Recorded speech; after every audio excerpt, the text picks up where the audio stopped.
Like, when you pitched it to me, I was like, that's dumb, but I was on board, and then you delivered it, and it was entirely different. Game 3! Exactly! Maryville University versus Wildcard Gaming. My name's TJ, that is Matt and Iberia Clendaniel.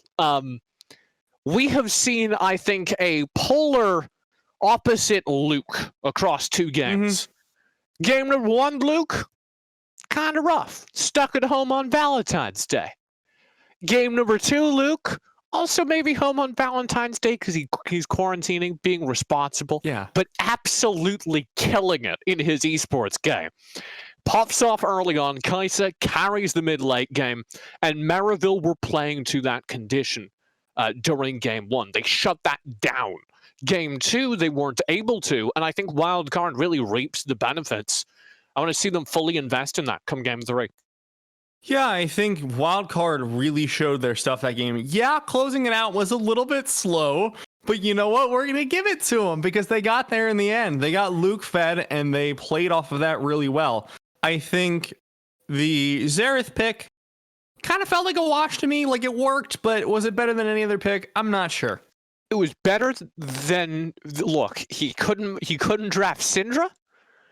And they were like, Zeno, you can't play Syndra. And he was like, I want to play Xerath. And somebody said, sure. Hell yeah. I'm okay with that. If it was better than the rest of the pool, because there were a decent amount of mid laners that were knocked down to there. If it was better than the rest of the pool that Zeno wanted to play, I think Xerath is in the realm of, sure, you can play that, and it adds a distinct class of backline utility to the team. Like I said, Syndra with a sniper rifle. Game 3, Maryville, right off the bat, banning out Xayah. That is curious to me. Wildcard Senna ban is not. The reason that Xayah ban is curious to me is because it's what they tried to run last game, and it looked pretty good. Evan RL Xayah slapped, frankly, to borrow a term from my co-caster. The Kaisa, of course, makes perfect sense.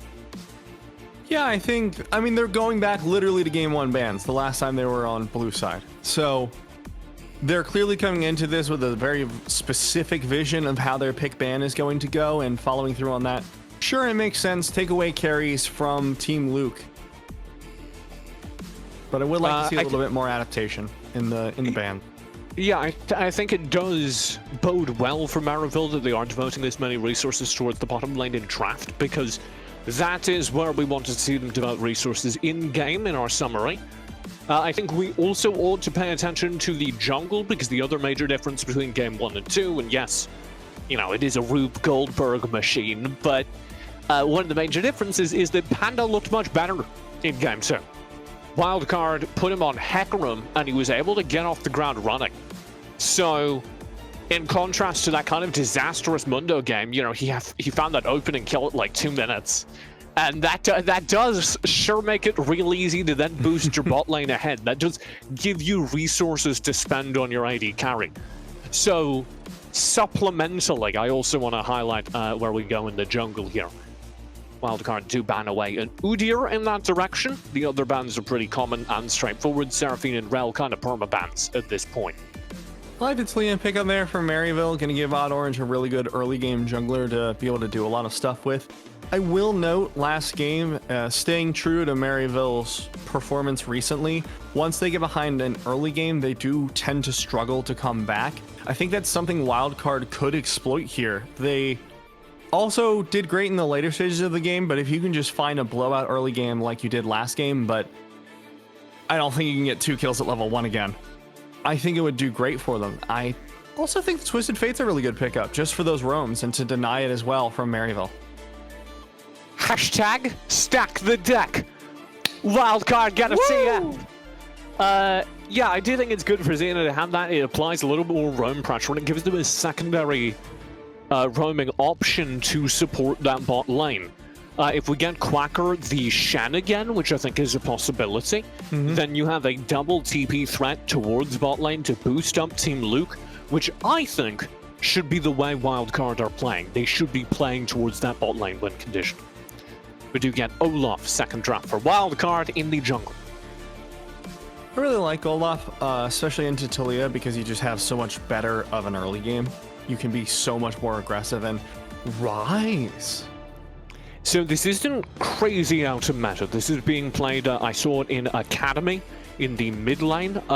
We also have gotten it in a couple other lanes that got thrown up top, I believe, in one of the ERLs.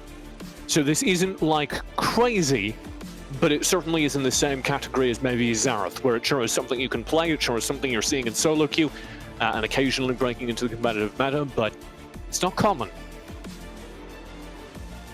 Rise Ezreal. Okay. I'm liking this composition from Maryville so far. They have a lot of kite back going on. Could I get a clarification? Is that the first time that Rise has been picked in the SGC circuit this year? Is that the full frame of reference for those stats? Because if so, that would be kind of remarkable. If it is just Cup, then I don't know, it's still cool. Just Cup, all right. Leaguepedia providing us our stats, but just for Cup. So first Rise, second Cup, still pretty cool. Ezreal will follow through in the bot lane, giving Evan RL those disengage tools. I think the first time I ever saw Evan RL, he was playing Ezreal, and he sure is solid at it. Wildcard to get their top laner. It's going to be Xeno, grabbing that Shen for Quacker, so that we have, again, a double TP threat towards the bottom line, and Quacker's frankly incredible performance so far on Shen will be continued. I really like the Gnar ban coming out. I'd also like to see it followed up with an Aatrox ban, because Chippies really didn't look particularly comfortable on the set, and it was easy for Quacker to abuse that. Alongside the Twisted Fate, this would make for a really strong top side that they can use to transition into their bottom side. There it is, Aatrox ban as well. Very happy. I wasn't talking. This was the ban phase for game number 2 from Wildcard. They are repeating those focus bans because Chippies is so scary, and the set was still good. We saw like 3 different times he found that flank and was able to just pick up Luke and throw him into the rest of the team, and that was part of the reason it took Wildcard so long to end the game, was because Chippies did that twice. But I don't think it's the same thing. Getting rid of the Shen, getting rid of the Aatrox removes some of those top lane carries that Maryville like to play to. Want to see what they're going to pick up here. Just leave them with last pick, counter pick. I would not be shocked to see it to 80 carry, but it's probably going to be saved for... No, it's going to be saved for 80 carry, almost certainly. I can't imagine you last pick the support here. But I guess it depends on the lane matchup. Yeah, I think... There you go. I think both are equally valid is what I was going to say. Lots of people during AD carry matters will last pick support. I would have said you should last pick Team Luke, however, unless you're chasing a specific AD carry, because obviously they're being focused down. I think given how narrow the pool is at this point, maybe they were just worried that they would end up on something truly dire in that AD carry role. That was kind of my thought as well, was saving something for Luke to last pick. Jax coming out there for top lane for Chippies. And Shady on the signature Pike pick. I'm really liking this draft from Maryville. This is fun. Pike Ezreal will unlock a lot of roaming from Shady, presumably. It's also real rough to play Jhin into that. What does Daption do in response? I'd say something like a Galio is normally pretty solid into Pike, if nothing else. But no! We get added poke, and Karma is something. This has been something that our analyst desk has been shrieking about. Nobody's playing Karma in Cup. And now, finally, we are going to get it. Karma is right now incredibly powerful.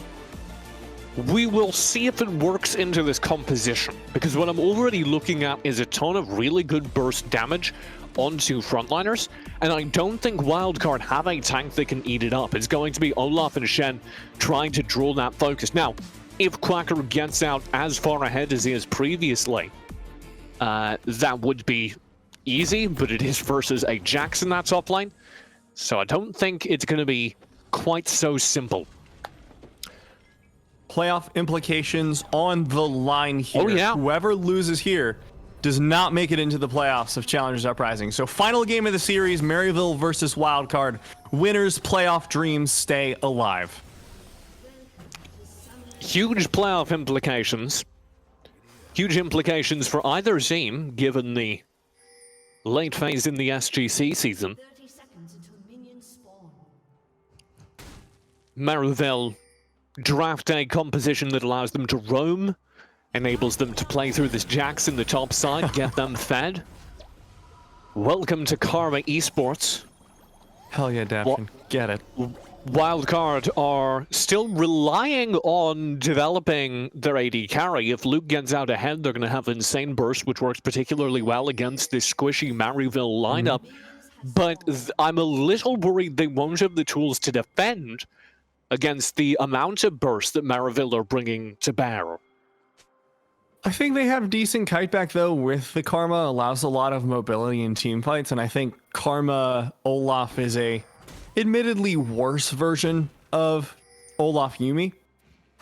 They're getting spotted on this invade. They need to dip out immediately.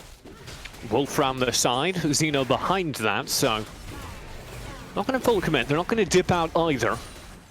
Wildcard, hashtag shuffle the deck. We'll grab themselves some raptors. I'm going to make it a thing. You're really trying. The Really Wildcard committed. social media manager is going to be like, I guess, maybe, fine. Like when you try too hard, what was the thing where they like the peanut? They made it a baby. What? They killed Mr. Peanut or something from the peanut brand. That's terrifying, And TJ. it was What like kind of it was like a dystopian social ad media- campaign are they running? Wasn't very good. Anyway, the point is, I think I'm like that. Let's watch this bot lane. As I highlighted, the Pyke should be especially effective if they can find full combos, Panda. but that's not going to happen Undertow until the number one. mid-game. Flash forward as well. Odd Orange forced to flash over the wall in defense. Beautiful early game coming out Ooh. here, but Daption getting He's the worst so end of low. it. First He's blood first over to blood. Evan. Wonderfully done. Evan manages to find the follow-through, and Shady is incredibly effective during this early game. Drops the Ignite, Flash confirms the kill. That was both flashes burned down there in the bot lane for Maryville, as Evan had to flash forward to find the kill as well. So could be punished, but both Pyke and Ezreal are naturally slippery enough champions. I don't see it happening. Instead, what I am watching happen is Maryville press their advantage, zoning Wildcard back within their own jungle. Daption Daption. level 1 as well. Teleport coming Yeah. out there from Xeno. Will not be able to respond to anything with that. So Odd Orange gets away. And watching Daption step up in his jungle there to fight that was kind of wild to me. I don't know if that was the right call, but he got away with it. At level 1 too. Still level 1, by the way. Yeah, rough times here for Karma on her first outing here in Challengers Uprising. She'll find her way, TJ. Eventually she'll get that last hit. Show me the Carfax. It's a stretch, but I like it. Different one. There's one that's Karma, spelled C-A-R, obviously. Oh. Yeah. Xeno. A little bit of trouble there, getting stunned up, and a Ooh. lot of burst damage He's from going. Wolf. Panda just abandons his mid laner. Like, I got this. I got the Talia, I swear, but doesn't. Adaption! Adaption's dead again! This is disaster Shady. for Wildcard. Luke's able to find something back, just auto-attacking Shady. Flashes forward, won't find the second shot onto Evan. This is One going to more? get real close, but Luke has it in the bag. Okay, there is a silver lining. Matt, would you like to guess what it is called? Team Luke. You are correct. That is the Woo! only silver lining for Wildcard, as otherwise this early game has been disastrous. Yeah, this was like a really weird engage, and once again, Daption gets the short end of the stick, just getting full comboed by Shady and Evan. But from here, Team Luke plays it beautifully, baiting out Shady, waiting for the refill there, reloads fully, and then Luke as well gets engaged on. Meanwhile, in the top lane, Quacker goes down. Wolf? Whiffs. He's fine. The legend of Quacker Wolf being Smith. early Daption. ganked there. They're trying to shut down Quacker as quickly as possible, given how successful he's been in lane previously, how dominant he's been in lane previously upon this pick. He did get a roam from Daption. He came all the way up here in mid, as you noted. That's okay, because he was just matching Shady, who was up on the top line. Yeah, but you're level 2. There's no That's minions. fine. You're not going to get a whole lot. Look at it! Look at that Q! Did like That's 3 spell damage, feats TJ. right there. Okay, let me actually make a case for it. He's not going to get any spell thief procs in line here. No, but he Might would as have, well. I think, gotten more experience, and that's valuable at this point when you are so far behind. Level 3 compared to, or level 2 compared to the level 3 of Shady, the level 5 of both 80 carries. Real rough times for Karma in the bot lane. Quacker's so good.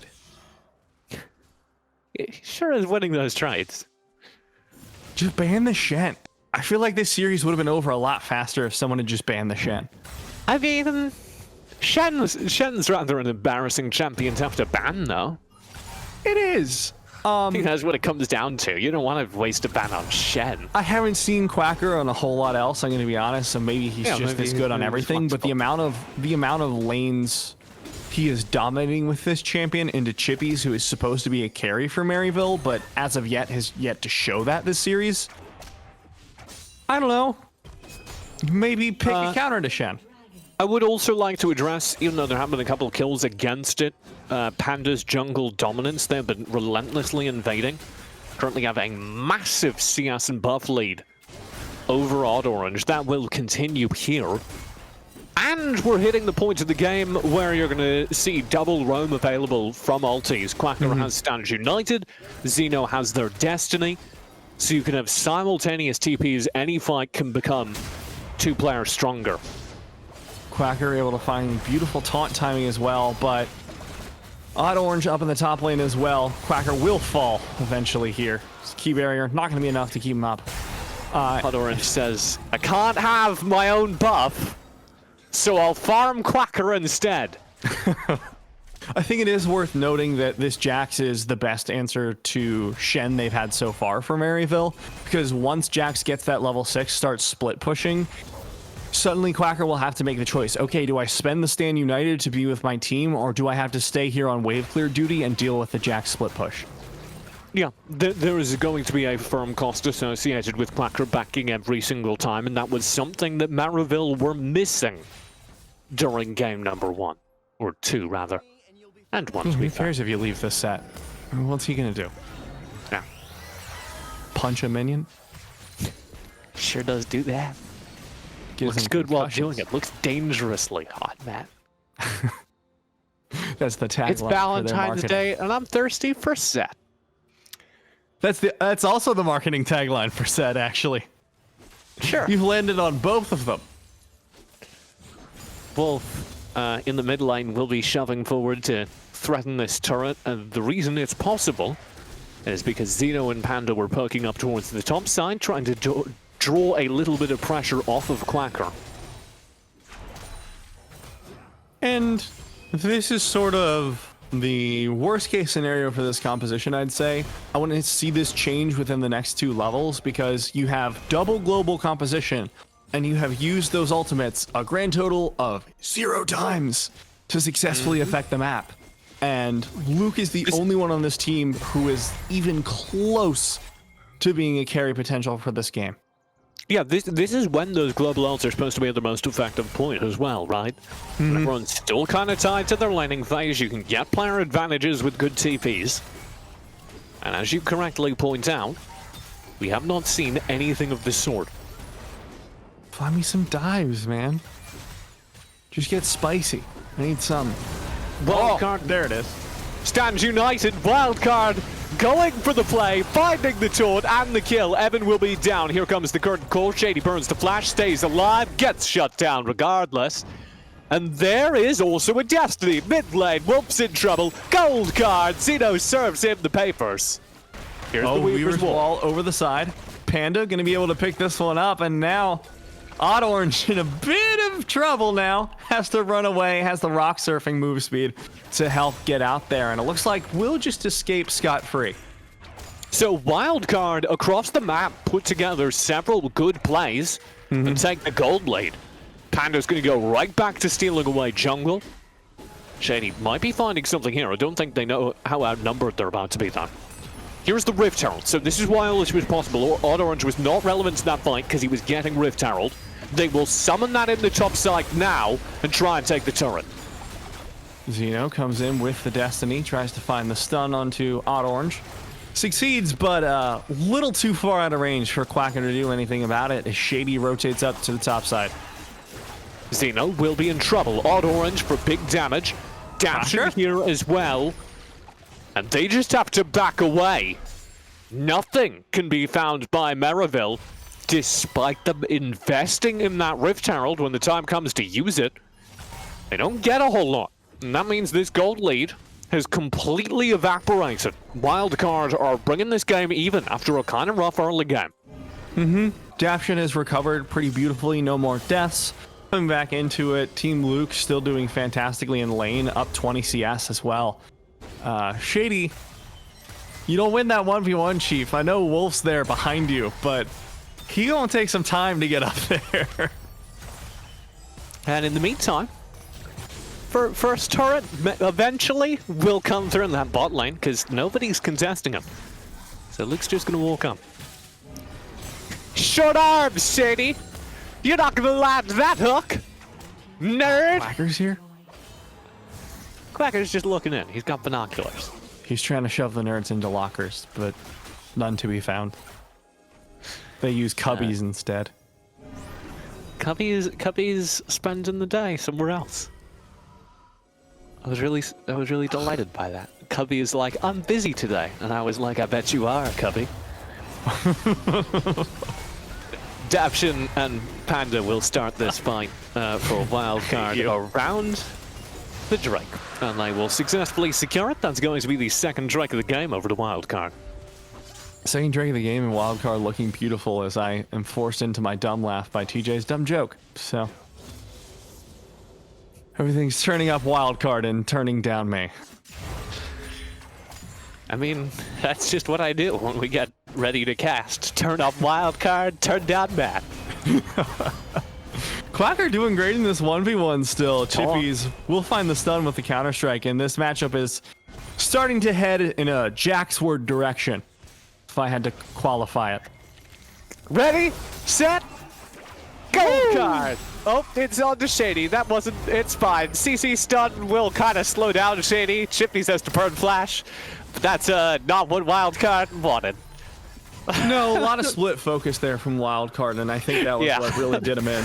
They had two people on the ropes at the same time and let both of them go. If they'd focused either Shady or Chippies, that might have worked out. Here's on Orange rotating up. In the meantime, there is spells being thrown onto the turret down bottom. Weaver's Wall out. Stand United as well. Curtain call. Cancel. Not going to be able to do a whole lot because the Stand United was canceled by the unfortunate death of Daption. Real rough times. Quacker unable to get into lane. The burst damage I hyped up at the beginning of the game paying off for Maryville as they are able to survive the initial rotate roam and drop Daption. It really does feel like Wildcard are running on a timer right now. There's only so much your Jhin can do by himself, and neither Zeno nor Panda are getting the kind of lead where an Olaf or a TF can start carrying the game. So it really is up to Luke to somehow turn this game around for his team. Chimpies plays through the bush well. Might actually be able to win this and forces Panda to take 3 steps back, stand in the bush, and put an end to the nonsense. And ult very defensively. Like, don't worry about it. I've got more AD now to heal off Conqueror. Big brain. Hey, Did work out. Man, we've hung out too long. We say the same things. We do. It's a real problem. Do it, Quacker. He's killed your control ward. I'll replace the ward! Take that! Another Wildcard victory in the bag. Shuffle the deck! You forgot the hashtag, TJ. You're right. Not succeeding in my job as the Wildcard social media manager. Perhaps it's best to be left to the professionals. Turret will be shattered down bottom. Dive will go in from Zeno. They're opening things up well. And Evan RL is just down a teammate. Yeah, Shady keeps getting blown up. Like, he finds great hooks onto Zeno, but it feels like the last 2 times that Zeno's gotten hooked, it's just been the entire team behind him going, hey, Shady, Happy Valentine's Day. Just blowing them up. He dodged it. Woo! Yeah, Adaption. Oh, all right. Adaption staying ahead of the tree shot.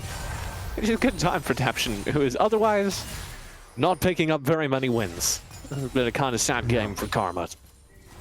But having a rough time. Eventually okay. when that item comes out. Oh boy, Shady finds it.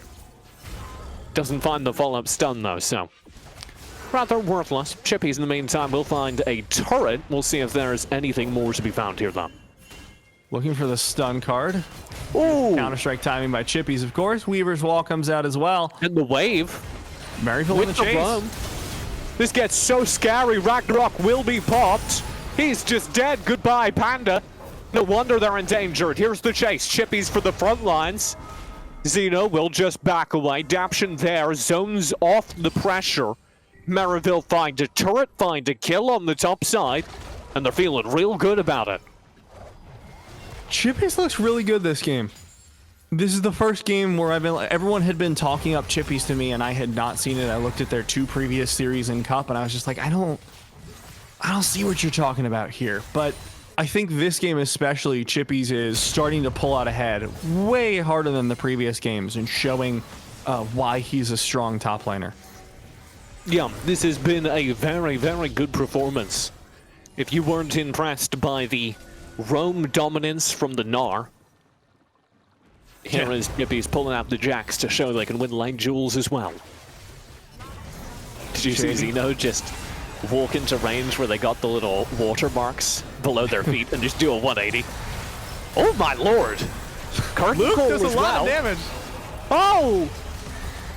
One more? No. Oh, Flash Gold card might be able to find it. The Flash Taunt as well from Quacker. He's crazy. Shady's popped. Quadra kill from Luke. One more. The pentakill comes out for Team Luke. What is that? Luke A just 9-0-1 Jin, TJ. That's what it is. And Wildcard's best hope at staying in playoffs.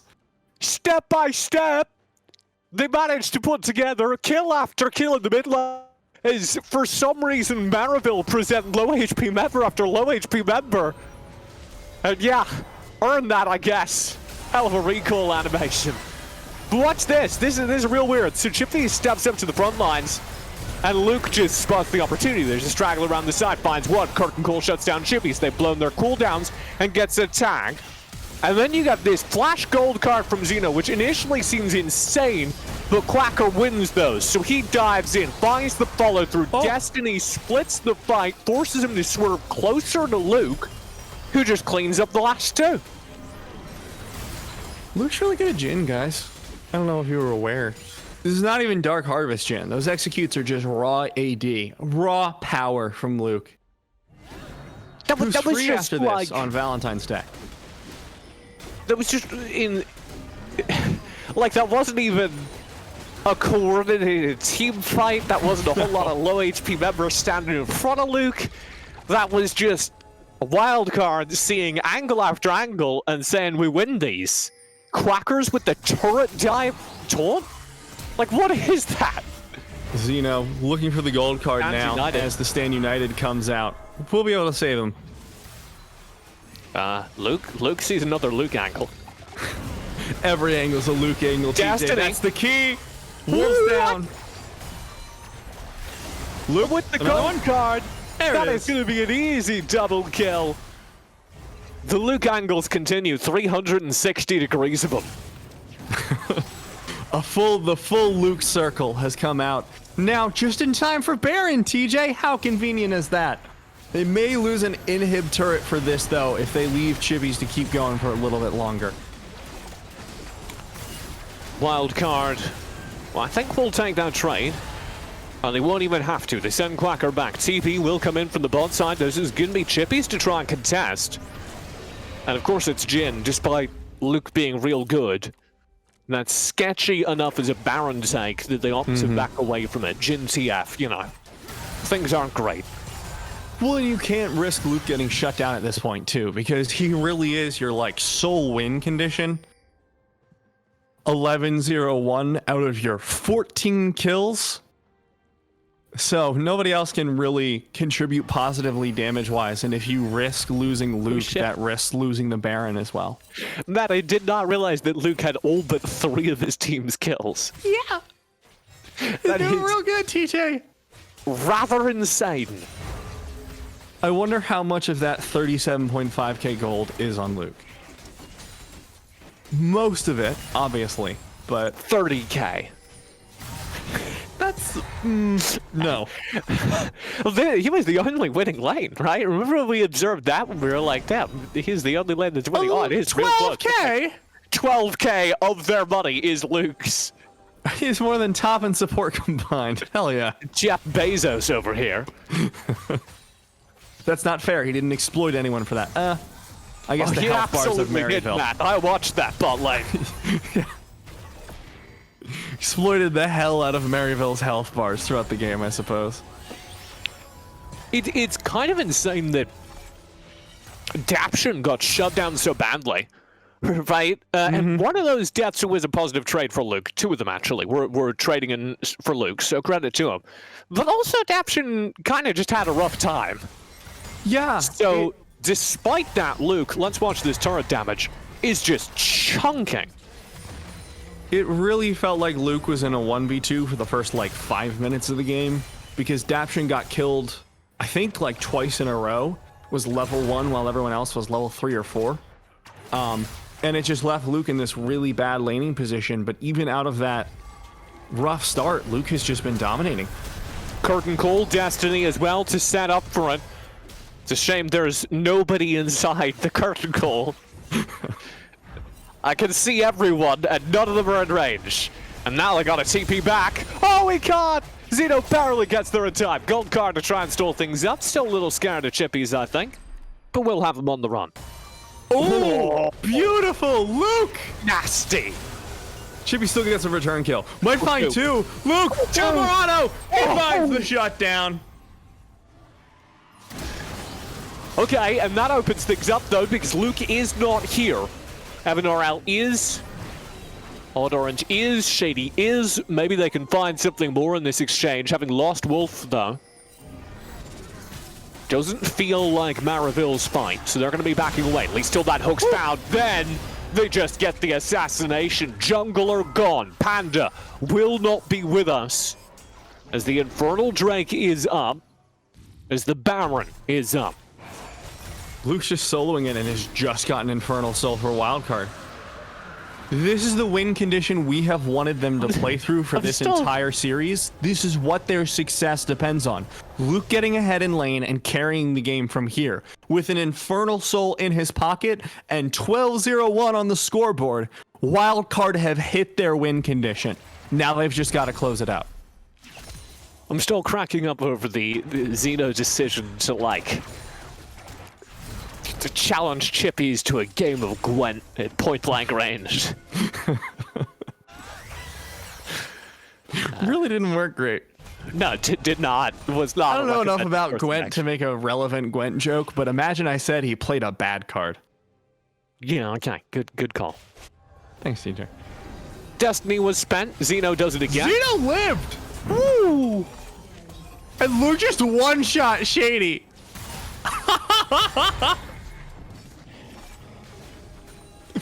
I didn't even see Shady come on screen. He wasn't. he just popped. I am literally speechless, and of course now you just turn for the Baron. Wildcard looking to knock Maryville University out of Challengers Uprising playoffs here in Season 2.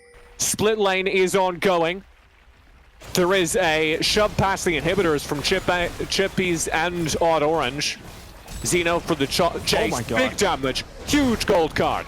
Quacker goes in for the engage. Will find the taunt. Xeno has to run away from Chippies. Finds the return kill as well. That's it. And the Infernal Soul helping out a lot. And yeah, that's going to be Odd Orange taken down as well. That should just be the game. As if it wasn't already enough. Here is a deep dive in. Panda's dead, but he's already thrown his Pokeball. And out comes Quacker. Shady Shady, haven't you learned from last time you tried to find a kill near Luke? Does not end well for you, my friend. I kind of needed a replay of that, to be honest, but I don't think we have time. Baron in hand, here come Wildcard. Luke has carried them to 2 games victory. To be fair, Shady. as a result of tremendous resources invested in him. And the team is playing through it. 1 inhibitor down. Now they'll turn for the top lane. Shady wanted to cut off the wave and stalled it for a little bit, but was not able to completely kill it, being a support pike and all. But it was enough to slow down the push of Wildcard, who are going to reset off the back of that Baron. 13-0-1 on Team Luke. Almost full 6 items. And this should be the last push. Next time they decide to push, despite the Baron being down, every fight they take from now on should just be a slaughter because of the Infernal Soul. That's really what it boils down to, and Luke especially benefits from that. With the massive amount of raw AD Jhin possesses, plus the burst damage he already has, will continue to just be one-shotting people. Run, shippies! Why are you spending Destiny for this? Yeah, I don't know. Cena if that's wants worth some it. revenge. Still going Oh, for dear. it. Gold card Oh expired. dear. Luke one-shot Shady somewhere again. Cool.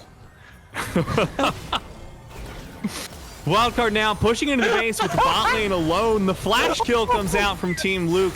And now it's going to be up to Odd Orange and Wolf to try and stop the infinite push coming out. Curtain Call opens it up. Daption gets knocked into Odd Orange. Luke now needs to 1v1 the jungler. He'll be able to find it, but Wolf shuts him down. Now 16-1 as Zeno finds the stun. This should be the end of the game. Wildcard Gaming will knock Maryville University out of the Challengers Uprising playoffs. Oh, they can if Shady does that. Doesn't find anything for the ult. There will be chippies up in a couple of seconds. Zeno is real low. Shady does not have the ult to activate off of it though. So indeed, there is the game end as Chippies goes in for a last-ditch effort. It will just be a full focus on the Nexus. Panda closes it down.